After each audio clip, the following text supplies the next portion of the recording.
Hey there, Mary Sheila here from BioEarth Labs, and I want to share some things you can eat, use to nourish yourself for a smarter and a stronger heart. I'm going to be sharing with you 5 powerful foods that fuel both your brain and your heart. Okay, so I know I said heart, but we're talking about brain and heart in this short series.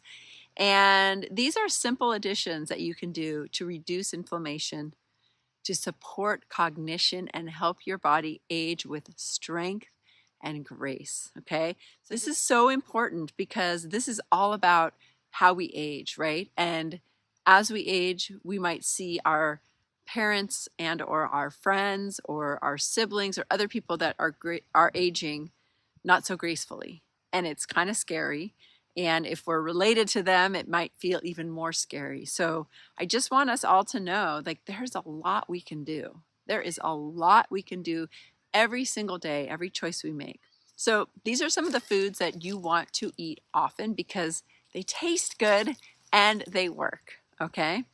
And remember, these two organs, the heart and the brain, are constantly talking. Your brain needs oxygen and nutrients from the heart, and your heart needs the nervous system's regulation that comes from the brain.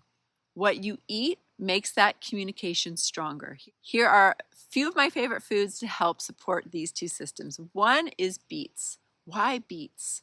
Well, beets have something in them that helps to boost our nitric oxide, which improves the blood flow to the brain and the heart, right? So when you eat beets, you're getting this kind of gaseous thing happening, nitric oxide.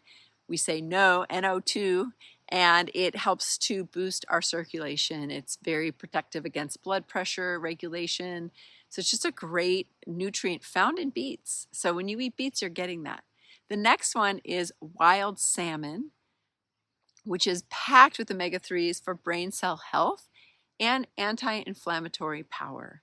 Okay, so wild caught salmon, we do need to take care of our oceans, but that can be a tremendous value in getting a good cold water anti-inflammatory protein and healthy omega-3s from that food, right? And the next food is walnuts. And if you ever look, the next time you look at a walnut, notice that it is shaped like a brain. And that is for a reason because walnuts are great for cognitive support. Okay. They have a lot of omega-3s, good healthy fats, good fiber, a little bit of protein. And, I'll just tell you a little walnut story. I love walnuts, but I didn't eat them for years because they've got a lot of tannins in them and it would kind of irritate my mouth. So I didn't eat them for years. But then I had a client tell me that she soaked and sprouted and dehydrated. And this was years ago. Now I'm like a soaking, sprouting, dehydrating queen. But I didn't know that. So I started soaking, sprouting, and dehydrating the walnuts and I could eat them and they didn't irritate my mouth. So I hear that a lot. So I'm just letting you know. You can actually purchase sprouted walnuts out there in the great www.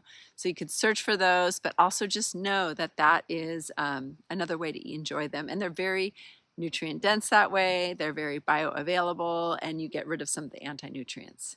Okay, the next heart healthy, brain healthy food is olive oil, which is a great healthy fat, supports memory and focus. It is so widely studied. And there's so many oils on the market, and there's so much discussion about like seed oils and this kind of oil and that kind of oil. So if you do have high cholesterol and you're trying to lower that, you're going to do better having less, and I'm not going to say none, but less saturated fats and more olive oil. When not so much like more, but like when you have oil, use olive oil. It is tried and true. And when you get confused about today's messaging about which kind of oils, just think, what kind of oils did my grandparents or my great grandparents have? And likely olive oil was around, maybe not everywhere around the world, but it's a pretty tried and true healthy fat. And it doesn't take a lot of chemicals to press it. It's a good thing.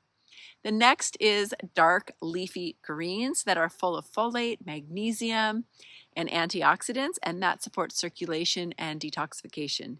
So include these often, and you'll be giving your body the tools it needs to age with resilience. And dark leafy greens, they're best cooked, I think. Sometimes you eat them a little bit raw, but like cooked, sauteed, stewed, in soups, steamed, just so you kind of break down a little bit of that fiber. But oh, they're so good and delicious, and you can flavor them with garlic and lemon and a little olive oil and salt and pepper and herbs and spices and really make them delicious.